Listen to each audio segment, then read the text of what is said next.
안녕하세요. DJ 현이입니다. 오늘의 사연 시작해 보겠습니다. 안녕하세요. 믿었던 사람에게 뒤통수 맞을 뻔했지만 바르고 정직하게 살아서 큰 화를 면한 30대 여성 사업가입니다. 작정하고 속이려는 사람이 얼마나 무서운지 깨닫게 되었는데요. 그때마다 저를 막아준 건 반듯하게 살아온 제 삶이었어요. 저라고 왜 세상에 유혹이 없었겠어요. 노력보다 요령 피우고 정직보다 잔머리를 잘 돌리는 사람들이 더 잘 되는 모습도 많이 봤었고요. 남 등쳐먹고 부자가 되는 사람도 봤죠. 그런 사람들을 보면서 저도 적당히 요령 피우면서 살아볼까도 싶었지만 저를 무너뜨리지 않고 싶었는데요. 제 소신을 지킨 덕분에 잘 살아갈 수 있게 되었어요. 지킬 건 지키며 성공한 제 스토리 궁금하지 않으세요? 지금 시작해 볼게요. 제가 사업을 시작하게 된 건 저희 아빠 영향이 정말 커요. 원래는 직장 잘 다니고 있었거든요. 근데 아빠가 운영하시던 봉제 공장 정리를 도와드리게 되면서 제 인생 방향이 완전히 바뀌었어요. 저희 아빠 공장은 OEM 공장이었어요. OEM이 뭐냐면요. 브랜드에서 요구하는 사양대로 원단 사고 옷 만들어서 납품하는 그런 방식이에요. 예전에는 우리나라가 8, 90년대에 의류 OEM으로 엄청 유명했다고 하더라고요.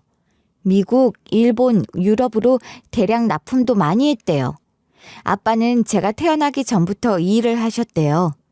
처음엔 그냥 조그맣게 봉제 공장으로 시작하셨는데 그걸 조금씩 키워서 꽤 크게 만드신 거예요. 아빠 공장이 점점 커진 건 단순히 일을 잘해서만은 아니었대요. OEM 공장들끼리 합병을 해서 몸집을 키우신 거래요. 공장을 합치면 생산 물량이 많아지니까 단가도 내려가고 브랜드랑 가격 협상할 때도 훨씬 유리하대요. 게다가 A사는 재단을 잘하고 B사는 봉제를 잘한다면 서로 잘하는 걸 합치면 경쟁력이 훨씬 올라가잖아요. 아빠가 그걸 빨리 캐치해서 초반에 합병하셨을 때 공장 성장세가 정말 대단했다고 하더라고요. 그리고 그 이후에도 거래처를 다양하게 확보하는 데 합병이 도움이 됐대요. 그래서 90년대에 합병을 많이 하셨고 공장 규모도 자연스럽게 커진 거죠. 또 아빠랑 같이 일하던 분들 중에 사업이 어려워져서 공장을 아빠한테 넘기거나 급할 때 돈을 빌리는 경우도 있었대요. 저희 아빠가 그런 사정도 다 봐주면서 상부상조하려고 이 업계에서 노력했다고 하더라고요. 그래서 아빠가 거느린 공장이 정말 많았는데요. 그치만 결국 시대의 변화라는 걸 이겨내긴 어렵더라고요. 아빠가 IMF 때도 잘 버티셨고 2010년대 초반까지도 어떻게든 잘 끌고 가셨는데요. 그렇게 파워있던 아빠 공장도 결국 위험에 빠지게 됐어요. 대부분 브랜드들이 단가 때문에 중국이나 베트남 쪽으로 물량을 옮기기 시작했거든요. 인건비가 훨씬 싸고 대량 생산 시스템도 잘 갖춰져 있으니까요. 원가를 조금이라도 줄이려는 브랜드 입장에선 굳이 인건비 비싼 한국에서 생산할 이유가 점점 없어졌던 거죠. 처음엔 일부 고급 브랜드만 남아 있었는데 시간이 지나면서 그마저도 하나둘 빠져나갔어요. 품질보다 가격이 더 중요한 시장 분위기로 바뀌다 보니까요. 결국 아빠 공장처럼 규모만 커진 국내 공장들은 경쟁력이 점점 떨어질 수밖에 없었어요. 그러다 보니 이렇게 규모만 커진 공장은 오히려 부담이 되어버린 거예요. 설비도 많고 사람도 많으니까 유지비가 계속 들어가는데 정작 들어오는 일거리는 거의 없는 거죠. 그렇게 일이 급격히 줄어들면서 아빠도 어쩔 수 없이 작은 공장들부터 하나둘씩 문을 닫기 시작하셨어요. 결국 아빠는 작은 공장들은 다 정리하시고 큰 공장 하나만 남겨두셨어요. 그런데 그쯤부터 아빠 건강도 안 좋아지기 시작했어요. 2015년에 결국 아빠가 쓰러지셨고요. 그때 저희 집에는 엄마, 저, 그리고 남동생이 있었어요. 저는 그 당시 회사 다니고 있었고 남동생은 갓 졸업해서 공무원 준비 중이었어요. 엄마는 아빠 공장에서 가끔씩 일 도와주시긴 했지만 본업은 주부셨거든요. 그러다 보니 공장 문제를 어떻게 해야 하나 엄마가 고민을 많이 하시더라고요. 아빠 회사 그냥 이렇게 가만히 둬도 되냐? 몇 안 남은 직원들 쉬라고 했는데 이렇게 계속 쉬어도 되냐고 묻더라고, 월급이 나가니까. 누나가 한번 가봐야 하는 거 아니야? 나는 일을 해본 적도 없으니까 잘 모르잖아. 알았어. 내가 주말에 공장에 가서 한번 들여볼게. 일거리가 있는지, 공장을 어떻게 해야 하는지. 그때 가서 보고 올게. 그래서 공장에 가봤어요. 그래도 아빠가 평생 키워온 곳인데 어떻게든 살려볼 수 있지 않을까 싶어서요. 처음엔 설비도 하나하나 확인해보고 직원분들도 만나보고 기존 거래처도 알아봤는데요. 막상 현실은 생각보다 훨씬 심각했어요. 고정으로 들어오는 일거리가 거의 없다시피 했고 그나마 있는 것도 브랜드 본 생산이 아니라 샘플 몇 벌 만들어주는 수준이었어요. 일감이 없으니까 기계들도 대부분 멈춰있고 직원들은 대기만 하고 있는 상황이더라고요. 그렇다고 인건비나 공장 유지비가 줄어드는 것도 아니잖아요. 전기세, 기계 유지비, 임대료, 직원들 월급까지. 계속 나가는 고정비만 잔뜩인데 들어오는 돈은 사실상 없는 거예요. 솔직히 마음이 무겁더라고요. 아빠가 이렇게 평생 일구신 공장이 한순간에 이렇게 어려워질 줄은 몰랐거든요. 아무리 머리를 굴려봐도 이 상태로 계속 운영을 이어가긴 정말 힘들어 보였어요. 뭔가 일거리가 필요해 보였어요. 공장 기계도 놀고 있고 직원들도 마냥 대기만 시킬 수는 없으니까요. 그래서 일단 직원분들을 시켜서 예전에 거래했던 업체들 리스트를 뽑아 전화 돌리기 시작했어요. 혹시라도 소량 주문이라도 들어올 때가 있을까 싶어서요. 저도 발품을 좀 팔았어요. 이쪽 업계에서 오래 일하신 사장님들을 만나서 요즘 공장들은 어떻게 버티고 계신지 물어봤거든요. 사장님 안녕하세요. 저기 공장 사장님 딸이에요. 여쭤볼 게 있어서요. 요즘에는 어떤 일을 하세요? 공장 잘 돌아가요? 잘 돌아가긴. 우리 다음 주에 폐업해. 이제 OEM으로는 힘들어. 자체 브랜드 없는 곳은 다 접었어. 나도 마찬가지고. 이게 현실이더라고요. 해외 브랜드들이 중국, 베트남, 방글라데시 쪽으로 다 넘어가면서 우리나라 OEM 공장들은 거의 설 자리가 없어진 거예요. 그나마 남아있는 공장들은 전부 자기 브랜드 만들어서 온라인 쇼핑몰을 운영하거나 소량 고급 수제작으로 방향을 바꿨다고 하시더라고요. 아빠처럼 규모가 큰 공장은 더더욱 어렵다고요. 기계 설비도 크고 인원도 많으니까 고정비가 어마어마한데 그걸 감당할 만큼 안정적인 물량이 전혀 없는 거죠. 소량 생산으로는 아예 구조가 안 맞아요. 그 얘기를 들으면서 점점 답답해지더라고요. 뭔가 희망적인 얘기를 듣고 싶었는데 어디를 가든 이제 봉제 시대는 끝났다는 말뿐이었어요. 제가 이 얘기를 하니까 남동생이 그러더라고요. 누나, 그럼 차라리 누나가 자체 브랜드 한번 만들어 보는 건 어때? 누나도 예전에 구상해 놓은 거 있잖아. 지금 이참에 그걸 한번 펼쳐보면 되잖아. 그러면 공장도 다시 돌아가고 좋고. 말은 쉽지. 내가 그걸로 얼마나 벌 수 있을 줄 알고 그래. 브랜드 만든다고 다 되는 게 아니야. 그거 시작하려면 투자도 많이 들어가고 사람도 새로 써야 하고 마케팅도 해야 하고 그리고 공장 돌리려고 사업을 해? 그건 너무 무모하지. 그럼 누나가 아예 아빠 공장을 증여받고 공장을 활용하면 되잖아. 나도 그거 생각 안 해본 거 아니야. 근데 그게 더 복잡하더라. 일단 세금이 장난 아니야. 우리나라 상속세율 알잖아. 전 세계에서 손꼽히게 높은 거. 최고 세율이 50%인데 공장 평가 금액 기준으로 하면 최소 몇 억은 현금으로 세금을 내야 돼. 그 돈을 어디서 구하겠어? 그럼 결국 공장은 폐업해야 되는 거야? 폐업하는 데는 돈 안 들지 않아? 오히려 뭔가 정리하면 돈이 좀 들어오지 않나? 설비나 부지라도 팔 수 있을 거잖아. 폐업도 쉽지가 않더라. 우선 부가세, 소득세, 법인세 이런 세금 정산부터 해야 하고 제일 큰 게 직원들 퇴직금이야. 다행히 아빠가 공장 운영하면서 빚은 안 남기셨는데 직원들 퇴직금만 해도 꽤 큰 돈이 나가더라고. 정리해야 할 서류나 절차도 복잡하고 그래서 계속 고민 중이야. 그러면 퇴직을 시키지 말고 누나가 자체 브랜드 어차피 할 거니까 이렇게 하면 어때? 증여받는 건 세금이 너무 세니까 일단 공장은 폐업 처리하고 직원들 퇴직시키고 그 다음에 새 사업자로 자체 브랜드 시작하면서 직원들 다시 고용하는 거야. 그러면 퇴직금 안 줘도 되잖아. 그 생각도 사실 해봤어. 법적으로 완전 불법은 아니래. 근데 이게 국세청에서 상속세 회피 목적으로 보고조사 들어올 수도 있대. 자칫하면 탈세로 엮일 수도 있어서 잘못하면 더 크게 일이 커진다더라. 솔직히 머리가 복잡했어요. 이것도 안 되고 저것도 안 되고 아무리 생각해봐도 마땅한 해답이 안 보이더라고요. 아빠가 평생 일구신 공장을 이렇게 손 놓고 있을 수도 없고요. 어차피 돌아가시면 제가 처리해야 하는데 지금 처리하는 게 낫다고 생각이 들었어요. 하지만 그렇다고 섣불리 손댔다가 더 큰 피해를 입을까봐 두렵더라고요. 마음 한쪽은 답답하고 막막한데 또 한쪽은 자꾸 책임감이 밀려오고요.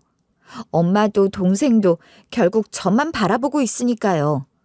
그런데 또 남동생은 이미 다 아는 말을 자꾸 하니까 스트레스도 쌓이고 화도 나고 결국 이걸 어떻게든 제가 결정해야 한다는 부담이 가슴을 눌렀어요. 고민을 정말 많이 했어요. 그런데 결국 결론은 하나더라고요. 지금 우리 집 입장에선 이 공장이 아무런 의미가 없어요. 오히려 계속 가지고 있으면 유지비만 들어가고 손해만 쌓이는 거죠.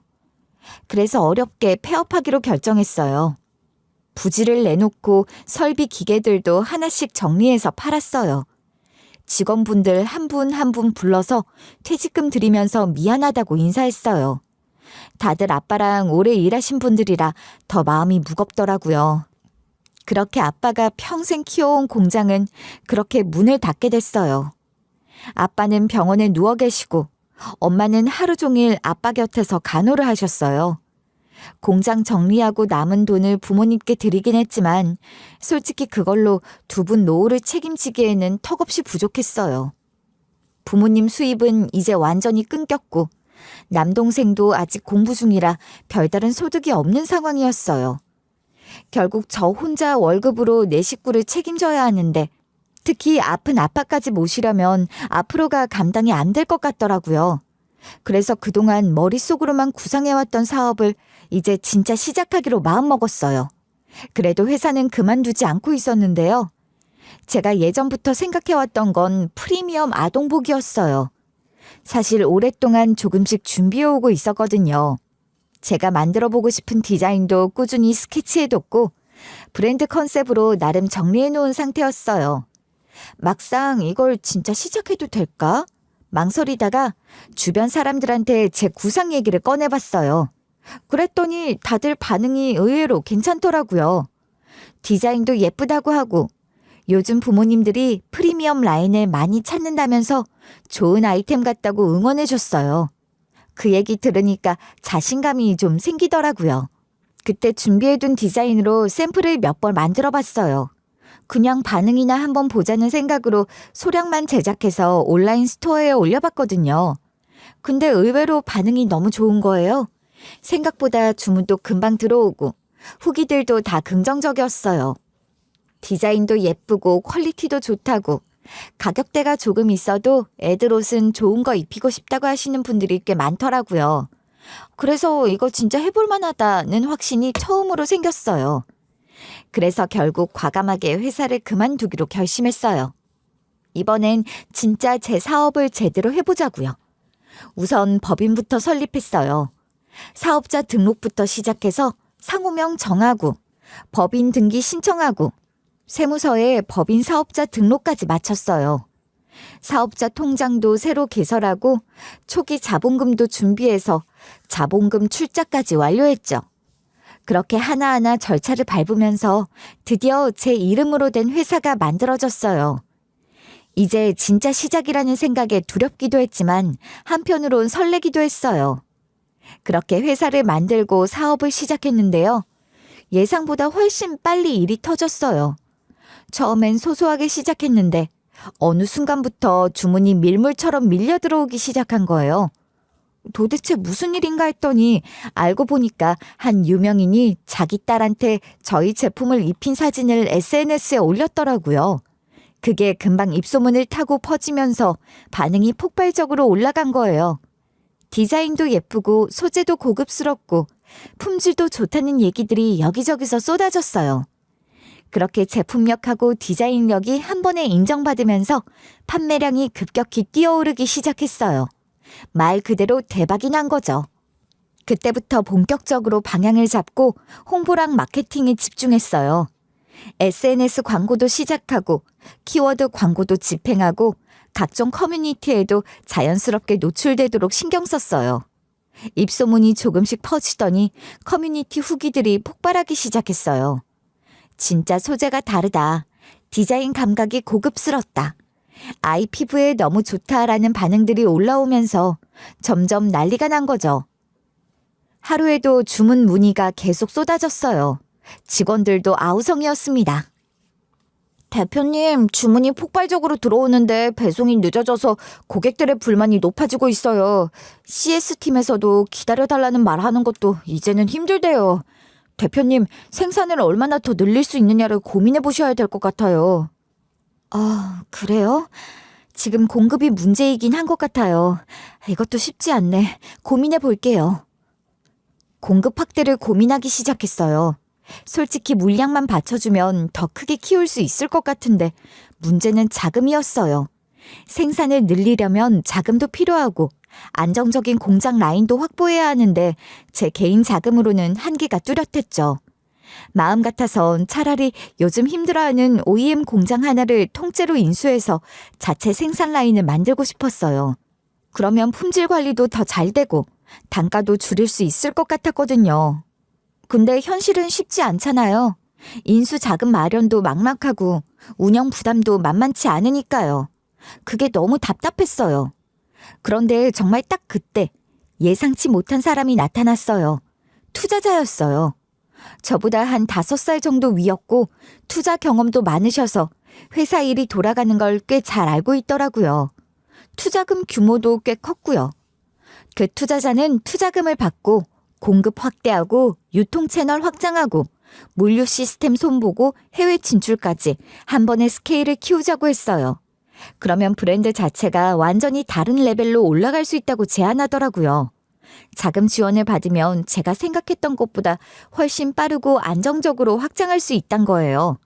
제가 바라던 이상향이니까 너무나도 그렇게 하고 싶었죠. 제가 이런 고민을 하고 있을 때였어요. 그냥 집에서 밥 먹다가 무심코 동생한테 투자자가 나타났는데 이런 제안을 했다고 말을 꺼냈거든요. 그러자 동생이 생각보다 진지하게 조심하라고 하더라고요. 왜? 투자 받는 게 나한테 나쁠 건 없는 것 같은데? 투자금 받고 사업하다가 혹시 망한다고 하더라도 내가 투자금을 갚아야 하는 건 아니잖아. 투자자는 투자 위험을 감수하고 들어오는 거고. 그건 맞지. 근데 문제는 경영권이야. 투자 받다 보면 주식 지분 넘기고 의사결정권이 조금씩 흔들릴 수 있어. 처음에는 그냥 자금 지원 같아 보여도 나중에 누나 색깔을 잃어버릴 수도 있거든. 실제로 그런 식으로 주객이 전도돼서 결국 망하는 케이스도 많아. 동생 말도 일리가 있었어요. 저도 사실 그게 조금 걸리긴 했거든요. 하지만 현실적으로 지금 물량을 확대하려면 공장 설비부터 물류, 유통망까지 다 정비해야 하는데 자금이 턱없이 부족했어요. 이 타이밍을 놓치면 아예 기회 자체가 사라질 수 있다는 생각이 들었어요. 그래서 결국 투자를 받기로 결심했어요. 투자자는 소수 지분 투자 방식을 제안했어요. 쉽게 말해서 이런 식이에요. 예를 들어 총 10억을 투자한다고 하면 처음에는 10억을 한 번에 다 주는 게 아니라 우선 20% 정도만 먼저 투자금을 지급하고 이후 사업 진행 상황을 보면서 차례차례 나머지 금액을 지급하겠다는 거였어요. 흔히 단계별 투자, 분할 집행이라고 하더라고요. 투자자 입장에선 리스크를 조금 줄이려는 방식이었죠. 그렇게 투자 제안이 들어오고 나서 본격적으로 투자 계약서 협상에 들어갔어요. 저도 투자받는 입장이라 자금이 필요하긴 했지만 경영권만큼은 절대 양보할 수 없었어요. 그래서 협상할 때 분명히 했어요. 지분은 일부 넘겨드릴 수 있지만 회사 경영은 전적으로 제가 결정합니다. 제 브랜드 색깔과 방향성은 제가 유지해야 합니다. 그럼요. 저는 어디까지나 조언을 해주는 파트너일 뿐 경영에는 관여하지 않겠습니다. 투자자도 명확히 약속했고요. 그렇게 서로 입장을 정리하고 최종적으로 투자 계약을 체결했어요. 투자자가 약속대로 첫 번째 투자금을 바로 송금해줬어요. 자금이 들어오자마자 본격적으로 움직이기 시작했죠. 우선 가장 시급했던 물량 확대부터 들어갔죠. 생산 라인을 확 늘리고 공장 가동률도 올리고 안정적인 납품 시스템을 만들었어요. 동시에 유통망 확보도 본격적으로 추진했어요. 오프라인 쇼핑몰 입점 협상도 하고 대형 온라인몰과 제휴도 맺고 해외 쇼핑몰 입점 준비도 시작했죠. 광고 예산도 넉넉해져서 공격적으로 마케팅했고요. 그렇게 사업은 순조롭게 잘 흘러갔어요. 말 그대로 돛담배처럼 속도가 붙더라고요. 이제 저도 벌만큼 벌었고 사업도 안정권에 들어섰어요. 매출도 꾸준히 오르고 회사 규모도 꽤 커졌죠. 그러자 투자자가 추가 투자를 제안했어요. 자금을 더 넣을 테니 지분을 조금 더 달라고 하더라고요. 근데 그렇게 되면 저와 투자자의 지분 차이가 거의 비슷해질 상황이었어요. 이러다간 경영권 문제가 또 불거질 것 같았죠. 그래서 저는 투자자에게 더 이상 투자는 받지 않겠다고 했어요. 대신 투자자가 가진 지분을 제가 전부 사겠다고 제안했어요. 투자금의 2배를 주고 사드리겠다고요. 솔직히 제 형편으론 쉽지 않은 결정이었지만 그래도 제 사업은 제 힘으로 끌고 가는 게 맞다고 생각했어요. 그래서 고집을 부렸죠. 그렇게 투자자와 깔끔하게 정리를 했어요. 이제 회사는 온전히 제 손에 들어왔죠. 그런데 그 뒤로 투자자가 하루가 멀다 하고 연락을 해오는 거예요. 뭐예요? 일은 잘 돼요? 이런 가벼운 안부 인사부터 시작해서 사업 얘기도 하고 가끔 조언도 해주고요. 전화가 거의 매일 오다시피 했고 일주일에 한두 번은 꼭 얼굴을 보고 차도 마시고 식사도 했어요. 그렇게 자주 보고 대화하다 보니까 묘한 감정이 싹트기 시작했어요. 그러던 어느 날 투자자가 갑자기 고백을 했어요. 그런데 저도 솔직히 든든하게 옆에서 도와주고 항상 성실하고 책임감 있는 모습에 저도 모르게 존경을 넘어서 다른 감정을 느끼고 있었거든요. 그렇게 저희는 자연스럽게 연애를 시작하게 됐어요. 연애를 시작하면서 남자친구의 사정도 조금씩 알게 됐어요. 알고 보니 남친은 부모님이 어릴 때 돌아가시고 친척분 손에 자라났다고 하더라고요. 어린 시절부터 쉽지 않은 환경에서 혼자 버텨온 사람이었어요. 정말? 그런데 어떻게 그렇게 젊은 나이에 이렇게 큰 돈을 벌었어? 고등학생 때부터 주식에 관심이 있었거든. 그때부터 틈틈이 공부하고 투자 연습을 시작했어. 돈을 벌려면 남들보다 먼저 배우고 더 많이 알아야 된다고 생각했거든. 어린 시절엔 많이 힘들었지만 지금은 누구보다 자산이 많잖아. 정말 대단하다. 존경스러워. 자기 덕분에 나도 이렇게 성장할 수 있었어. 앞으로 더 좋은 모습 보여줄게. 자기 안목이 틀리지 않았다는 걸 꼭 보여주고 싶어. 그렇게 남자친구와 연애를 이어갔어요. 만난 지 6개월쯤 됐을 때 남자친구가 결혼 얘기를 꺼냈어요. 사실 저희도 이미 30이 넘었고 제 사업도 안정기에 접어들었고 무엇보다 아빠 상태가 위중하니까 빨리 결혼하는 게 낫겠다 싶었어요. 그래서 저도 결혼을 서두르기로 마음을 먹었죠. 그런데 아빠는 결국 저를 기다려주지 않으셨어요. 저희가 결혼 얘기를 본격적으로 준비하려던 그 시점에 갑자기 돌아가신 거예요. 장례를 치르는 동안 너무 지쳐서 잠깐 졸았는데 꿈속에서 아빠가 펑펑 우시더라고요. 아빠가 결혼식 못 보고 가는 게 미안해서 우시나 보다고 잠깐 생각했지만 그땐 별 의미 두지 않았어요. 아빠 장례를 무사히 치른 후 엄마와 상의해서 예정대로 결혼 준비를 진행했어요. 양가 부모님이라고는 이제 우리 엄마밖에 안 계셨고요. 남자친구를 키워준 친척분께는 의논 드리려고 했는데 그냥 저희끼리 알아서 하라고 하시더라고요. 그 말을 듣는데 남자친구가 어린 시절 얼마나 힘들게, 얼마나 멸시받으며 자라왔는지 조금은 짐작이 되더라고요. 저라도 잘해줘야겠다는 마음이 들었어요. 이렇게 배려 깊은 사람을 만났으니까 앞으로 내가 더 많이 행복하게 해주고 서로 아끼면서 잘 살아야겠다고 생각했어요. 그런데 그런 마음을 품고 결혼 준비를 하는데 예비 남편이 또 한 번 큰 결심을 해주더라고요. 장인어른 돌아가시고 장모님도 많이 힘드실 테니까 신혼집 따로 구하지 말고 장모님 댁에서 시작하는 건 어때? 정말? 그래도 돼? 사실 나도 그게 좀 걱정이었거든. 엄마가 요즘 많이 우울해하시는데 남동생은 고시원 들어가서 거의 집에 안 들어오잖아. 엄마 혼자 계시는 시간이 많아지니까 자꾸 마음이 쓰였는데 정말 그렇게 해도 돼? 그럼 당연하지. 우리 같이 어머님 곁에서 힘든 시간 함께 보내드리자. 혹시 나중에 힘들어지면 그때 생각해도 되잖아. 저는 정말 고마웠어요. 솔직히 요즘 세상에 처가살이 먼저 얘기 꺼내는 사람이 얼마나 있겠어요. 그 배려하는 마음이 너무 고맙고 든든했어요.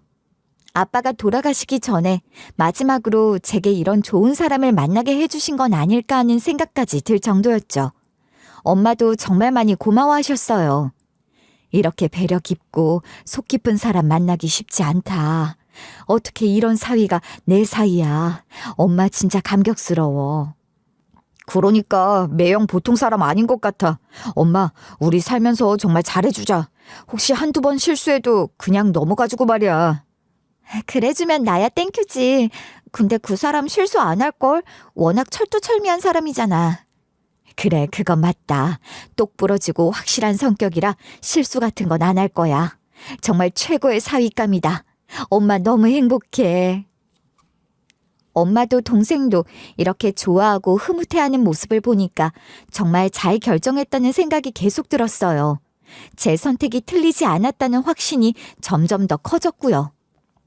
그렇게 저희는 따로 집을 살 필요도 없고 신혼살림을 따로 차릴 필요도 없었어요. 그냥 제가 쓰던 방을 조금 손보는 걸로 시작했죠. 장판이랑 벽지 새로 깔고 침대랑 옷장도 새 걸로 들여놨어요. 예비 남편이 이렇게까지 배려해줬는데 이 정도 준비는 제가 다 해야겠다 싶었어요. 처음부터 큰돈 들어가는 부담도 없었고 무엇보다 엄마도 저희가 곁에 있어주니까 훨씬 안심하고 좋아하시더라고요. 그렇게 저희 신혼 준비는 소박하지만 따뜻하게 진행됐어요.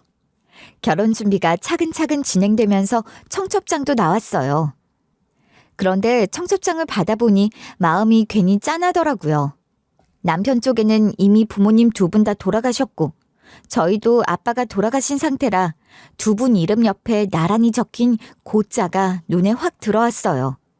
이 자리에 부모님들이 함께 계셨으면 얼마나 좋았을까 싶고 참 안타깝고 마음이 아팠어요. 그래도 남편과 저 그리고 엄마와 동생이 서로 의지하면서 이 순간을 준비하고 있다는 게 다행이었어요.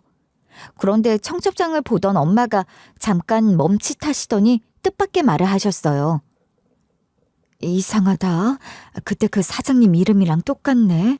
아내분 이름도 얼핏 이랬던 것 같고. 아닌가? 왜? 누구 아는 사람이야?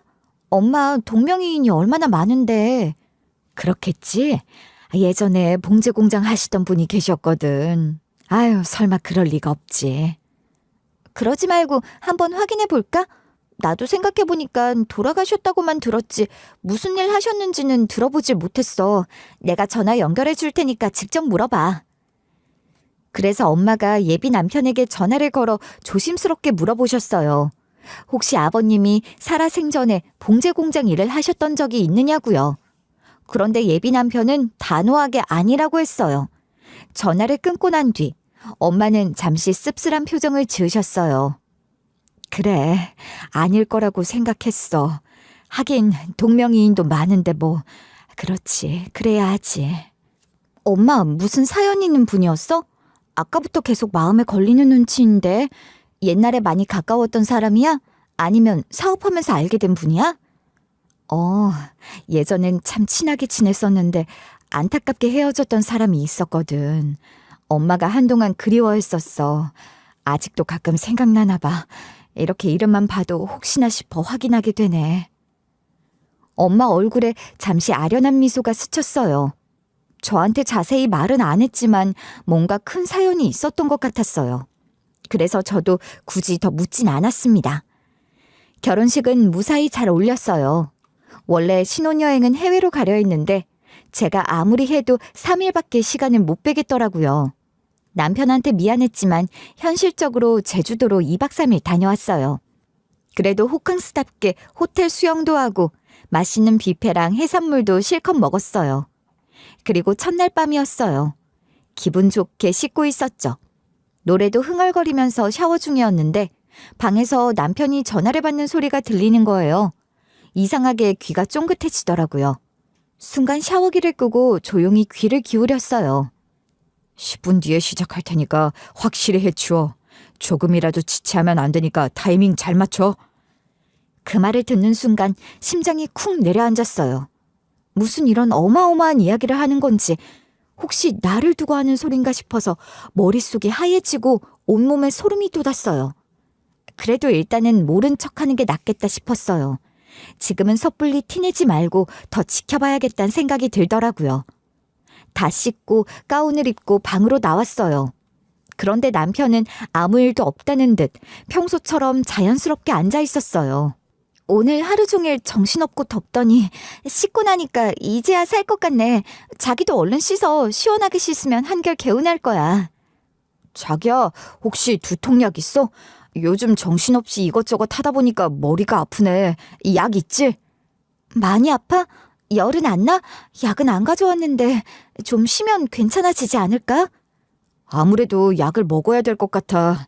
미안한데 편의점에서 약 좀 사다 줄래? 요즘 편의점에서도 타이레놀 팔잖아. 그래, 사다 줄게. 많이 아픈가 보네. 샤워하고 있어. 금방 갔다 올게. 그렇게 말하고 저는 편의점에 다녀오는 척하며 옷을 갈아입었어요. 남편은 샤워실로 들어갔고 물소리가 들리기 시작했어요. 그런데 묘하게 기분이 이상했어요. 마치 일부러 저를 방 밖으로 내보내려는 것 같은 느낌이 들었어요. 그래서 저는 문을 열고 닫는 소리를 일부러 내곤 나가지 않았어요. 대신 조용히 방 안으로 들어와 침대 밑에 몸을 숨겼어요. 그리고 잠시 후 그 방 안에서 믿기 힘든 광경이 벌어졌어요. 샤워 중일 줄 알았던 남편이 물소리만 틀어놓고는 샤워를 하지 않은 채 슬쩍 나와선 제 짐 쪽으로 다가가는 거예요. 조심스럽게 가방을 열더니 제 패드를 꺼내들었어요. 손놀림이 꽤 익숙해 보였어요. 화면을 몇 번 두드리더니 뭔가를 확인하고 전송하는 것 같았죠. 잠시 후 남편은 어디론가 전화를 걸어 지금 보냈어. 확인해봐. 이렇게 말하곤 다시 욕실로 들어가 샤워를 시작했어요. 아까는 조용히 물소리만 흘러나왔는데 이번에는 실제로 샤워하는 소리가 들렸어요. 침대 밑에 숨어있던 저는 심장이 쿵쾅거리고 식은땀까지 나더라고요. 이게 도대체 무슨 상황인지 머릿속이 복잡했어요. 아직 정확히 무슨 일을 꾸미는 건지 감이 잡히진 않았지만 적어도 남편이 나 몰래 뭔가를 하고 있다는 건 확실했어요. 남편은 다시 욕실로 들어갔고 저는 이제 나갔다가 들어오는 척을 해야 했어요. 조심스럽게 침대 밑에서 몸을 빼냈어요. 그리고 일부러 문을 열고 닫는 소리를 내면서 자연스럽게 들어온 것처럼 행동했어요. 마치 편의점에 다녀온 사람처럼 가방을 내려놓고 일부러 평소처럼 가벼운 표정을 지으려고 애썼어요. 심장은 계속 쿵쾅거리고 있었지만 겉으론 아무 일도 없었던 것처럼 행동해야 했어요. 제가 돌아온 척하며 방에 들어서자 남편도 샤워를 마치고 나왔어요. 아무렇지 않은 표정으로 수건으로 머리를 닦고 있었어요. 저도 태어난 척 말을 건넸어요. 어쩌지? 지금 편의점에 약이 다 떨어졌대. 많이 아프지? 일단 푹 자고 나면 좀 괜찮아질 수도 있으니까 오늘은 푹 쉬는 게 어때? 아, 그래?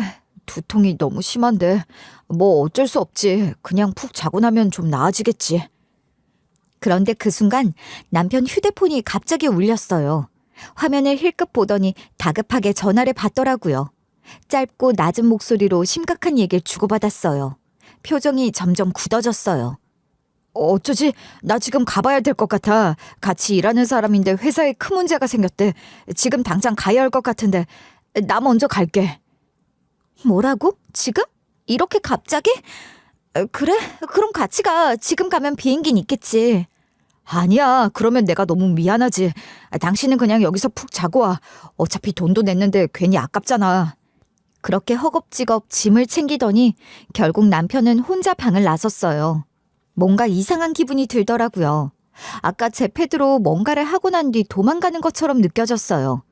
이 인간이 내 패드를 꺼내서 뭘 했는지 그것부터 알아야겠더라고요. 패드를 꺼내 확인하기 시작했어요. 숨을 죽인 채 패스워드를 풀고 이곳저곳을 확인했죠. 제 패드에 폰과 똑같이 여러 앱이 깔려 있는데요. 메일도 살피고 어플 하나하나 켜보며 뒤지다가 결국 알아냈어요. 이 인간이 제 계좌에서 돈을 몽땅 인출했더라고요. 일부만 빠져나간 게 아니었어요. 계좌에 있던 돈을 전부 몽땅 빼간 거예요. 투자금으로 받은 돈보다도 훨씬 큰 금액이었거든요. 제 법인 계좌였고요. 사업 거래가 많다 보니 불편하지 않게 이체 한도를 수억씩 할 수 있도록 설정해뒀거든요. 제 통장에 있는 돈을 모두 송금할 수 있을 정도의 한도인데 통장에는 최근에 한 사이트에서 정산을 받아서 큰 돈이 그대로 넣어놨었는데 그걸 몽땅 다 빼간 거예요. 게다가 치밀하게 입금이나 출금을 하면 알림이 오게 되어 있는데 그것도 미리 다 꺼놓았더라고요. 그래서 제가 바로 몰랐던 거였어요. 머리가 아득해졌어요. 손이 떨리는 걸 억지로 다 잡고 바로 남편에게 전화를 걸었어요. 신호는 가는데 받질 않더라고요. 몇 번이고 계속 수십 번을 걸었는데도 끝내 받지 않았어요. 그때 확신이 들더라고요. 이 사람은 처음부터 이걸 노리고 저한테 다가온 것 같다는 느낌이요. 머릿속이 뒤집히는 것 같았어요. 피해 금액이 어마어마하기에 망설일 필요 없이 바로 경찰에 신고했어요. 저도 더는 숙소에 머물 이유가 없었어요. 짐을 서둘러 챙겨들고 그 인간을 잡으러 공항으로 갔어요.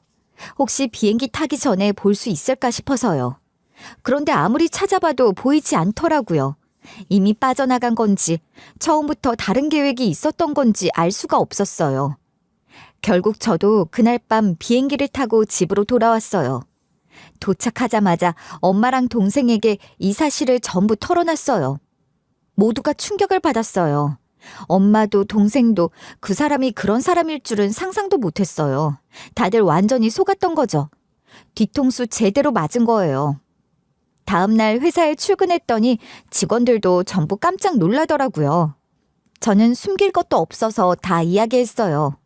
혹시라도 업계 쪽으로 그 인간 소식이라도 들리면 꼭 알려달라고 당부도 했고요. 너무 황당하고 어이가 없어서 가만히 있다가도 저절로 욕이 나왔어요. 대체 내가 어떻게 저런 놈한테 걸려들었는지 생각할수록 저 인간이 더 괘씸하고 치가 떨렸어요. 그런데 정말 다행히도 얼마 지나지 않아 그 미친놈이 잡혔어요. 경찰이 전화와서 알려줬는데요. 잡히게 된 정황도 미리 설명해 주었어요. 알고 보니까 신혼여행 첫날 밤에 그렇게 도망친 데도 이유가 있었더라고요. 제 계좌에서 돈을 몽땅 빼간 뒤 바로 제 3국으로 도피하려고 계획했대요. 원래 돈을 송금하고 제가 알아차리고 신고를 하기 전에 바로 튀는 게 그들의 계획이었다고 합니다. 그런데 원래 계획대로라면 비행기를 타고 인천으로 가서 비행기를 갈아타야 했었는데요. 차편이 어긋나면서 시간이 밀린 거죠. 그래서 출국을 하지 못하고 국내에 머무르다가 잡히게 된 거라고 하네요. 헐레벌떡 경찰서로 뛰어가 며칠 만에 그놈을 마주하게 됐어요. 경찰서 취조실에서 얼굴을 보는데 꼴이 많이 아니더라고요. 멀쩡했던 사람이 며칠 사이에 완전히 그지꼴이 돼 있었어요. 얼굴은 초췌하고 수염은 덥수룩하고 그 인간 보자마자 제 안에서는 터질 듯한 분노가 끌어올랐어요. 대체 왜 그랬어? 도대체 왜? 갑자기 이런 미친 짓을 벌인 거야? 내가 돈 갖고 튀어도 네 사업은 그대로 남잖아. 그러니까 나를 그렇게까지 원망할 일은 아니지. 원래는 네 인생도 네 회사도 완전히 박살내려고 했는데 봐준 거야. 왜? 왜 하필 나야? 내가 뭘 그렇게 잘못했는데? 내가 당신한테 뭘 잘못했다고 날 이렇게 뒤통수를 쳐? 네 부모님이 잘못했지. 네 엄마 말이 맞아. 네 아빠가 예전에 인수했던 그 봉제 공장 사장 아들이야. 우리 집 망하게 만든 그날부터 이날만 기다렸다. 네 가족 망하게 하려고 일부러 접근한 거야. 그 얘기를 들어보니 저희 아빠가 봉제 공장을 운영하던 시절 남편 아버지의 공장을 인수했던 적이 있었대요. 그런데 그 인수가 단순한 사업 거래가 아니라 저희 아빠가 꼼수를 부려 공장을 가져갈 수밖에 없게끔 상황을 만들어서 전부를 잃게 되었다고 해요. 공장을 넘기고 남편네 가족은 뿔뿔이 흩어져 살았고, 그래서 남편의 아버지는 결국 스스로 생을 마감했고, 어머니도 일하고 돌아오는 길에 사고로 세상을 떠났다고 해요. 남편은 그렇게 어린 나이에 혼자 남겨졌고, 불행한 어린 시절을 악착같이 견디며 복수만 생각하며 자라왔대요. 그런데 시간이 흘러 저희 아빠도 돌아가시고 공장도 정리됐다는 얘기를 들었을 때 오히려 그 복수를 저한테 실행하기로 마음을 먹었다고 했어요. 봉제 공장이 잘 되던 시절에 번 그 검은 돈으로 제가 컸을 거라고 장담하면서 제 마음을 빼앗고 몸까지 묶어두고 돈까지 송두리째 가져가서 저를 완전히 무너뜨리려 했던 거예요. 그냥 절 탈탈 털어버리려고 했대요. 그런데 참 어이없는 건요. 저는 그런 속셈이 있는 건 줄도 모르고 사이가 깊어지면서 제 비밀번호도 공유했었거든요. 제 메일에 있는 자료를 전달해줘야 하는데 딱히 방법이 없어서 비밀번호를 알려준 적이 있었어요. 모든 비밀번호는 다 그 비밀번호로 쓰고 있다고까지 말을 했고요. 실제로 제 공인인증서 비밀번호도 그거고요. 남편이 핸드폰 꺼져서 폰을 빌려주면서 알려준 적도 있었고요. 지금 생각해보면 그때 그렇게 알려주는 게 아니었는데 결혼할 사람이라고 너무 다 공개를 했던 것 같아요. 절 망하게 하려는 남편에게 밥을 떠먹여준 꼴이죠. 그렇게 남편이 송금한 돈은 대포 통장으로 갔고요. 거기서 다시 공범이 바로바로 인출해갔대요. 혼자 벌인 일이 아니었던 거예요. 치밀한 계획에 정말 당할 뻔했어요. 너네 아빠는 우리 아빠랑 꽤 친했다고 들었어. 그런데 어떻게 그렇게 무자비하게 우리 집을 무너뜨릴 수가 있었겠어?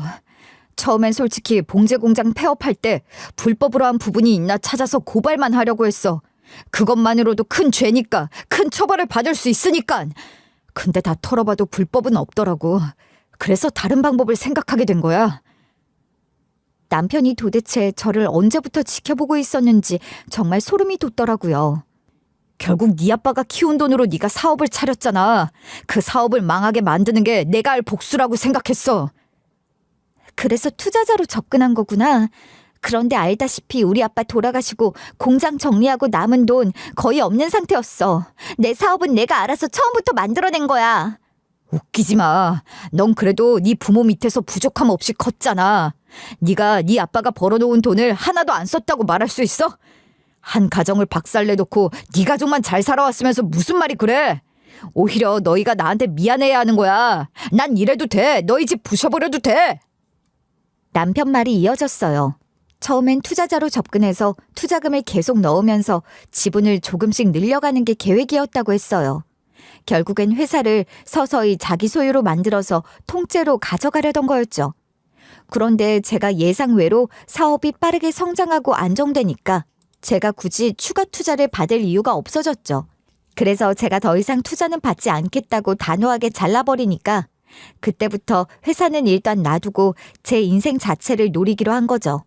마음도 빼앗고 결혼으로 묶어놓고 결국에는 제 돈을 몽땅 훔쳐서 통째로 날려버릴 생각을 했다고 하더라고요. 기가 막혔죠. 그런 말도 안 되는 소리를 듣고 있는데 그때 마침 엄마가 경찰서에 도착했어요. 제가 지금까지 들은 얘기를 다 전해줬어요.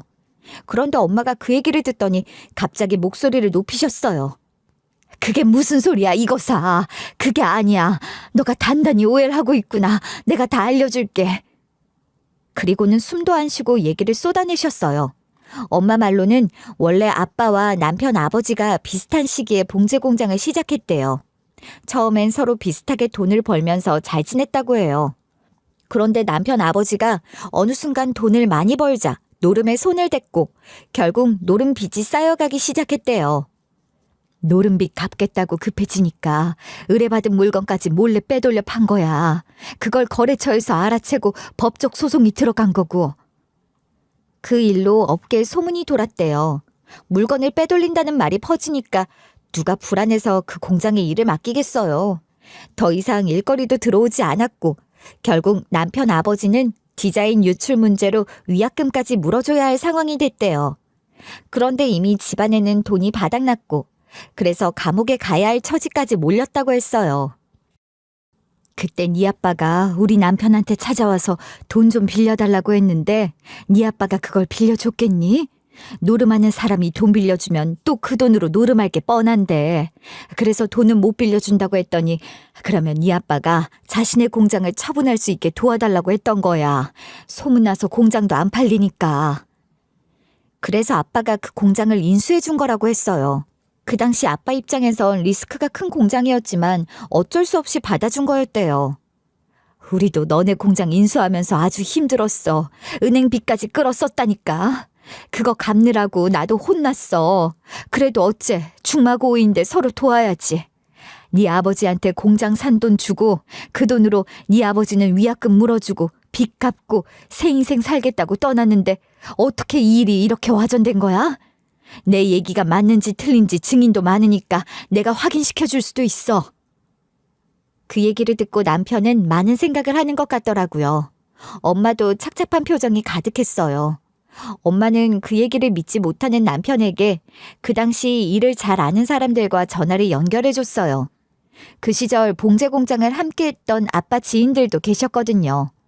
심지어 그중 한 분은 직접 경찰서까지 찾아오기도 했어요. 이놈아, 결국 이렇게 돼버렸구나. 아저씨 기억나냐? 내가 너 어렸을 때 과자도 많이 사줬는데 네 얼굴을 이렇게 볼 줄이야. 참 안타깝다. 저희 아버지를 아시는 거예요? 진짜 아세요? 어떻게 아세요? 알다 마다. 내가 네 아버지랑 한 동네에서 공장 시작했어. 젊을 땐 사람 좋았지. 근데 그 노름을 끊지 못하더라. 내가 네 아버지 노름 끊으라고 얼마나 화를 냈는데. 노름이란 게 결국 사람 잡는 거야. 끝은 자멸이야. 그래서 노름이 무서운 거야. 저희 아버지가 정말 노름하다가 공장까지 팔아먹은 게 맞아요? 그래, 다 빚지고 의뢰받은 물건까지 몰래 팔아치우고 결국엔 공장 팔아서 빚 맞고 떠났지. 너 그걸 모르고 있었구나. 아유, 나중에 네 아버지 그렇게 먼저 떠났단 소식 듣고 나도 많이 안타까웠어. 넌 그래도 잘 살아야 한다. 이제라도 정신 차려야 해. 나쁜 생각 말고 밥 잘 먹고 다녀. 그러더니 주머니에서 10,000원짜리 몇 장을 꺼내 남편 손에 쥐어주셨어요. 자, 이거나 받아. 내가 줄 수 있는 건 이거밖에 없네. 어릴 때부터 봤는데 참 이런 꼴 보니까 가슴이 아프다. 조용히 그 돈을 쥐고 고개를 숙이더니 한참을 울더라고요. 주먹으로 얼굴을 가린 채 어깨가 들썩일 정도로 울었어요. 그제야 정신이 좀 든 건지 결국 저랑 엄마 앞에 무릎을 꿇었어요. 눈물을 줄줄 흘리며 빌기 시작했죠.